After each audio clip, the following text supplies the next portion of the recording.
काव्य गुण और दोस्ती। तो रस के उत्कर्ष में सहायक तत्वों को काव्य गुण कहते हैं। यहाँ ध्यान रखना है, जो भी उत्कर्ष जो तत्व होंगे वो कौन से कहलाएंगे? काव्य गुण कहलाएंगे। और रस के अपकर्ष करने वाले जो तत्व हैं उन्हें क्या कहेंगे? काव्य दोष कहते हैं। इसके बाद बात की जाए काव्य गुण की, तो काव्य गुण जो होंगे हमारे कितने प्रकार के? 3 प्रकार के होंगे, ओज, प्रसाद और माधुर्य। तीनों को याद करने के लिए याद करें, तो माधुर्य ने ओज को प्रसाद दिया। इसके माध्यम से इन तीनों को याद रखा जा सकता है कि माधुर्य ने ओज को प्रसाद दिया। माधुर्य गुण, ओज और प्रसाद गुण। यहाँ बात करें तो ओज गुण वो होगा जिस भी काव्य रचना को पढ़कर के दीप्ति, जोश या उत्साह, जब भी उत्साह का भाव हमारे मन में उत्पन्न होगा तो समझ लो कौन सा गुण होगा? ओज गुण होगा।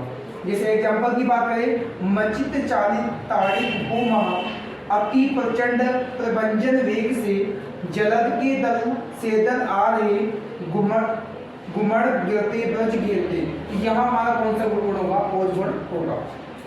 प्रसाद गुण की बात करें तो जिस भी काव्य रचना को पढ़कर सीधा सरल अर्थ आपके समझ में आ जाए तो वहां कौन सा होगा? आपका प्रसाद गुण होगा। एग्जाम्पल की बात करें, मैं जो नया ग्रंथ विलोकता है देखता हूँ, भाता मुझे सो नव मित्र सा है, और वो मुझे एक मित्र के बाती क्या लग रहा है? नए मित्र की बाती अच्छा लग रहा है, इसलिए यहाँ कौन सा होगा? प्रसाद गुण। नेक्स्ट बात करें माधुर्य गुण की, जिस भी काव्य रचना को पढ़कर मन हमारा जो आनंदित हो तो वहां कौन सा गुण होगा? माधुर्य। इसके बाद कंकन किंकिनी निपुण धुनी सुनी कहत लखन सन राम हृदय गुनी। यहाँ हमारा कौन सा होगा? माधुर्य गुण। ये था आपका काव्य गुण का। अब बात करते हैं काव्य दोष की। उनको क्या कहा जाएगा? काव्य दोष। और काव्य दोष मुख्यतः कितने प्रकार के होंगे? 3 प्रकार के। तो इसको याद करने के लिए याद रखो, शब्द और अर्थ में रस मिलता है। शब्द और अर्थ में क्या मिलता है? रस मिलता है। इससे इन तीनों को याद रखो, शब्द दोष हो गया, अर्थ दोष और रस दोष। शब्द दोष की बात करें तो वाक्य में जब शब्द संबंधी दोष हो तो वहां कौन सा कहलाएगा? शब्द संबंधी, ये आपका दोष कहलाएगा। इसकी बात करें, इसमें आता है श्रुति कटुत्व दोष। इसकी बात, श्रुति का मतलब होता है कान। जो भी काव्य रचना जिसको पढ़ करके कानों में क्या हो? कड़वापन उत्पन्न हो तो वहां कौन सा दोष होगा? हमारा श्रुति कटुत्व दोष। जैसे काव्यार्थी जब होगी मिली है जब प्रिय आप, तो यह काव्यार्थी जो शब्द है इसको सुनने से हमारे मन में क्या होगा? कड़वापन। तो इसलिए कौन सा दोष होगा? श्रुति कटुत्व। दूसरी बात है श्रुति संस्कृति दोष। इसकी बात करें तो इसमें कौन सी हमारी व्याकरण संबंधी क्या होगी? अशुद्धियां होगी तो हमारा कौन सा दोष होगा? चित्त संस्कृति दोष होगा। जैसे क्षण भरा रहा उजाला में, तो यहाँ कौन सा हमारा व्याकरण संबंधी अशुद्धियां, इसलिए कौन सा दोष है? चित्त संस्कृति। ग्राम्यत्व दोष की बात की जाए, जब ग्रामीण भाषा के शब्दों का जब प्रयोग किया जाएगा तो वहां कौन सा दोष होगा?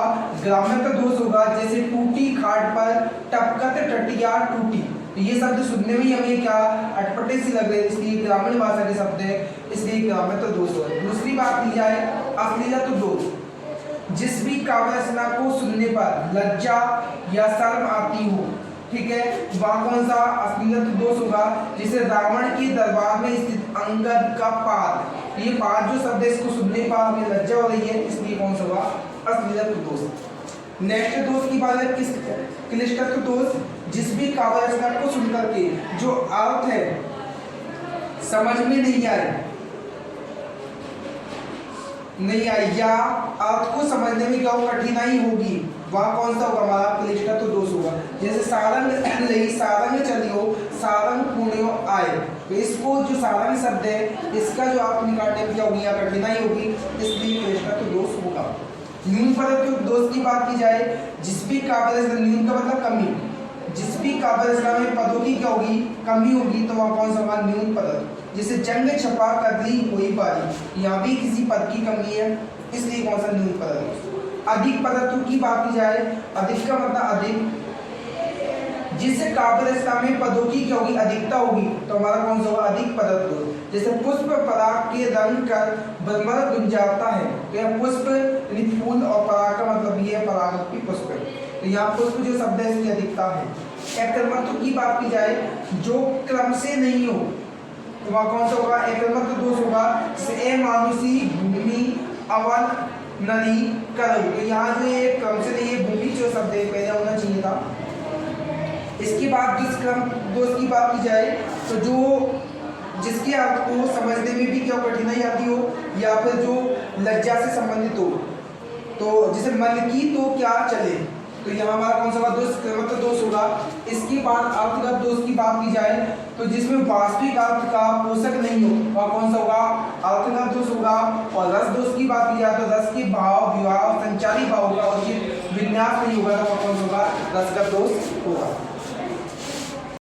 तो अलंकार का मतलब है आभूषण। काव्य की सुंदरता बढ़ाने वाले जो तत्व होंगे या गुण धर्म होंगे उन्हें क्या कहेंगे? अलंकार कहेंगे। और अलंकार संप्रदाय की बात की जाए तो इसके जो देखते हैं कौन आ जाइए यहाँ हम जो सिलेबस की अलंकारों की बात की है, सबसे पहले बात करते हैं विभावन अलंकार। इसमें कारण का अभाव होने पर यानी कारण का अभाव हो फिर भी कार्य क्या हो जाए? संपन्न हो जाएगा तो कौन सा अलंकार होगा? विभावन अलंकार। जैसे बिनु पद चलई सुनई बिनु काना कल बिनु कर्म करई विधि नाना, यानी यहाँ कारण नहीं है, यानी बिना पैरों के तो चला जाता है और बिना कानों के क्या कर लेता है? सुन लेता है और बिना हाथों के कार्य कर लेता है। करई विधि नाना, अनेक प्रकार के वो कार्य करता रहता है, तो ये कौन सा होगा? विभावन। यानी कारण कुछ भी नहीं है यहाँ फिर भी कार्य करना संपन्न हो रहा है। दूसरे अलंकार की बात की जाए अन्योक्ति अलंकार। अप्रस्तुत का वर्णन कर, यानी जो प्रस्तुत नहीं है उसका वर्णन कर उसके द्वारा प्रस्तुत कराया जाए तो वहाँ कौन सा होगा? हमारा अन्योक्ति अलंकार। जैसे माली आवत देखी के कलियर करी पुकार फूले फूले चुन लिए काली हमारी बात, यानी माली को आता हुआ देख करके जो कलिया है वो क्या कर रही है? पुकार कर रही है कि आपने क्या किया? फूल फूल को किया, चुन लिया है, कल हमारी भी क्या आने वाली है? बारी आने वाली है। इसलिए यह कौन सा? अन्योक्ति अलंकार होगा। यानी अप्रस्तुत होते हुए भी कलिया तो क्या अप्रस्तुत है और यह प्रस्तुत क्या था? फूल। नेक्स्ट अलंकार की बात करें विशेषोक्ति अलंकार की तो कारण कार्य न हो, कारण तो है फिर भी कार्य नहीं हो तो वह कौन सा होगा? हमारा विशेषोक्ति अलंकार। या नील नैननी को कछु उपजी बड़ी बलाए नील भये नित प्रीति रहे तब उन्हें प्यास मिले, यानी जो नायिका है उसकी आंखों में आंसू रूपी जो जल है वो तो भरा हुआ है लेकिन फिर भी उसकी प्यास जो नहीं बुझ रही, यानी यहाँ जो कारण वो तो है यानी क्या? पानी का होना, फिर भी उसकी प्यास नहीं बुझ रही है, इसलिए कौन सा होगा? हमारा विशेषोक्ति अलंकार होगा। नेक्स्ट बात करें दृष्टांत अलंकार की। उपमेय और उपमान में बिंब और प्रतिबिंब का भाव हो, जैसे बिगड़ी बात बने नहीं लाख करो किन कोई रहीमन फटे दूध को मते ने माखन हो, यानी रहीमदास जी कह रहे हैं कि एक बार कोई बात बिगड़ जाती है तो वापस से बनते नहीं है। जिस प्रकार से जो दूध है उसको फट जाने पर उसको कितना ही क्या करो? मत लो, ये उसमें क्या नहीं होगा? माखन नहीं आएगा। विरोधाभास अलंकार की बात करें तो जब वास्तविक विरोध न होने पर विरोध का किया जाएगा? आभास किया जाएगा तो वह कौन सा होगा? विरोधाभास। सुधी आए सुधी जाए, तो यानी बुद्धि के आने पर या याद आने पर सुधी यानी बुद्धि क्या होती है? चली जाती है, इसलिए यह कौन सा होगा? विरोधाभास अलंकार होगा।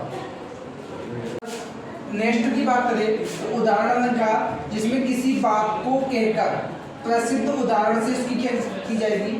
बताया जाएगा। जैसे सबई सहायक सबल के कौन निबल सहायक, यानी सभी व्यक्ति है जो समर्थ व्यक्ति होता है उसके तो सहायक होते हैं। कौन निबल सहायक, जो लेकिन निर्धन व्यक्ति होता है उसका सहायता करने वाला कोई नहीं होता।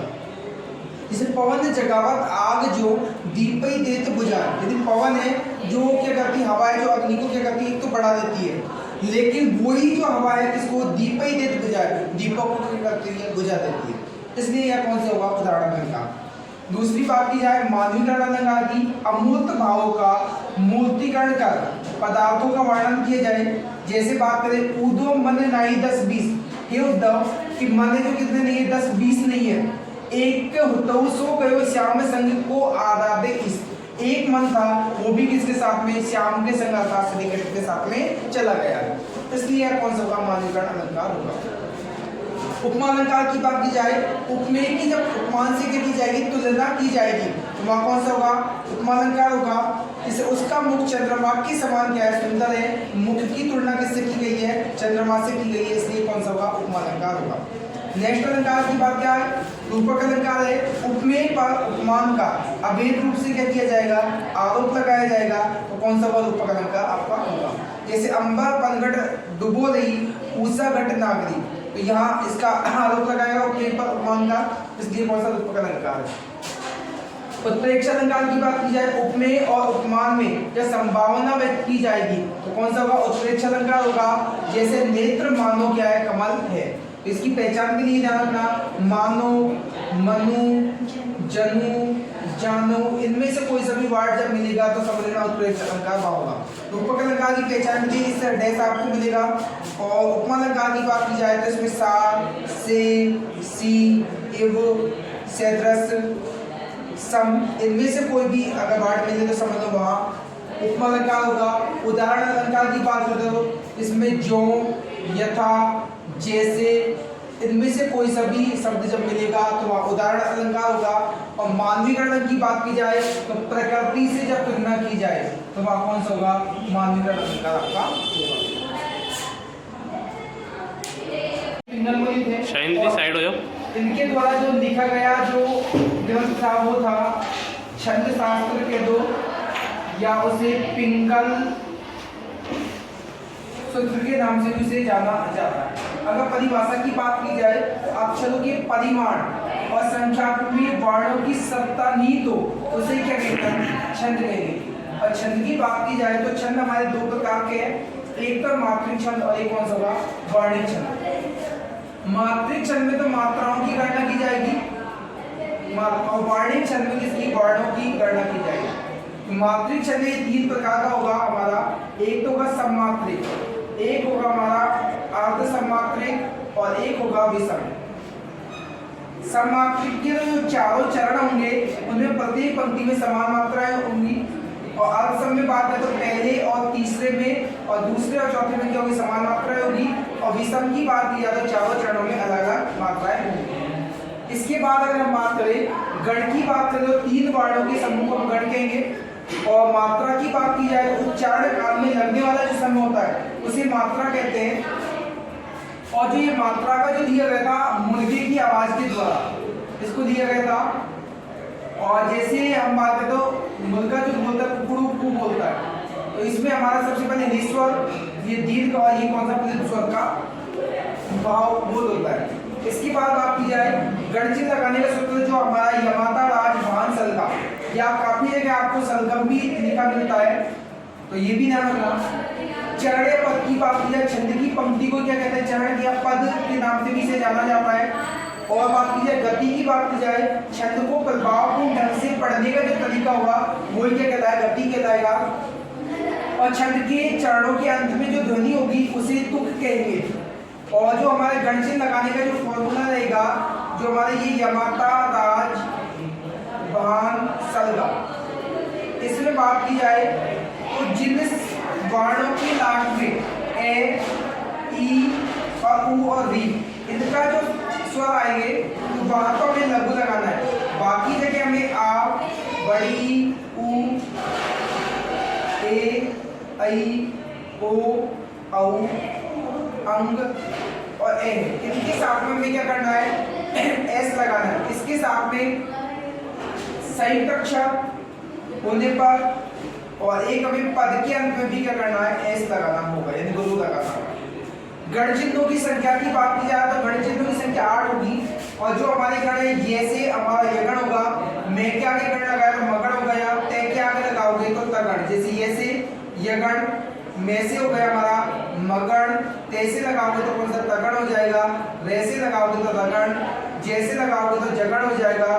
भे से कौन सा होगा, बगण। ने से हो जाएगा नगण, और से हो जाएगा हमारा सगण। इसके अलावा ले से जो हमारा होगा लघु, और गे से होगा हमारा गुरु।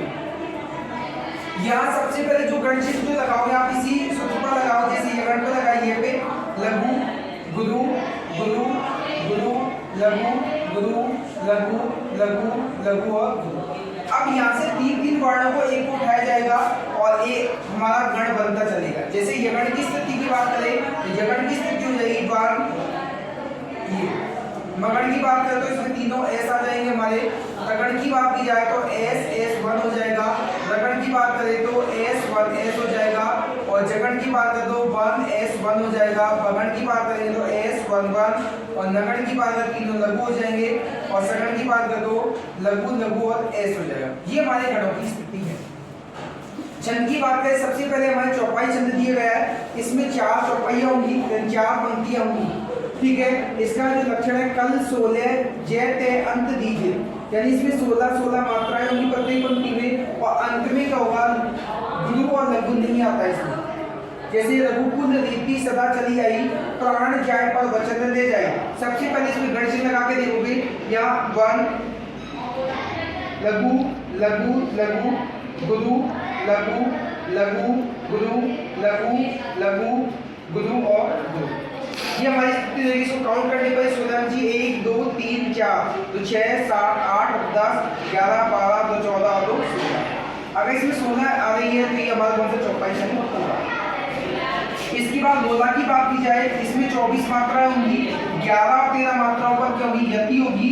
और जैसे इसका एग्जांपल हमने लिखा है, नीलांबर परिधान हरित पट पर सुंदर है, इस पर भी कोई गण चिन्ह आपको लगाने हैं। दोहा छंद की बात की जाए तो जान विषम तेरह कला सब जो दोहा मूल। इसमें क्या होगा, विषम जो चरण होंगे उसमें 13 मात्राएं होंगी। और जो सम चरण में कितनी 11 मात्राएं होंगी। अंत में गुरु और लघु यहाँ दिखाई देगा। जैसे बड़ा भया तो क्या भया, जैसे पेड़ खजूर पंथी को छाया नहीं फल लागे अति दूर। ये हमारे यहाँ जो कुछ छंद थे। इसके बाद नेक्स्ट हम जानते हैं आगे जो छंद है। नेक्स्ट छंद की बात करें, मालिनी छंद है। इसमें क्या होगा, प्रत्येक जो चरण होगा उसमें 15 वर्ण होंगे और 8 और 7 वर्णों पर क्या होगी, यति होगी। जैसे मात्र प्रिय पति वह मेरा प्राण प्यारा कहाँ है। तो यहाँ हमारे जो वर्णों का अंदर 1 2 3 4 5 6 7 8, यहाँ पर क्या हो जाएगी, यति हो जाएगी। नेक्स्ट 1 2 3 4 5 6 7 तो 8 और 7 वर्णों पर यति हो रही है। और इसमें कितने 15 वर्ण होंगे जब भी मालिनी छंद होगा।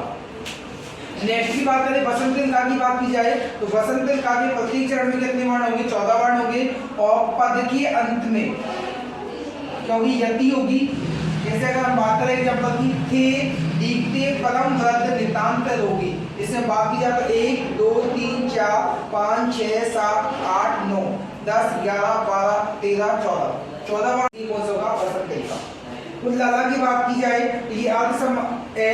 इसमें जो चरण होंगे उनमें तो 13 वर्ण होंगे और विषम में कितने होंगे, 15।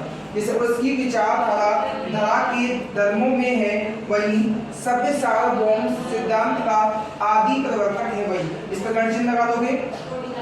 नेक्स्ट बात की जाए गीति का छंद की, तो गीति का छंद में 26 मात्राएं होंगी और 14 और 12 मात्राओं पर क्या होगी, यति होगी।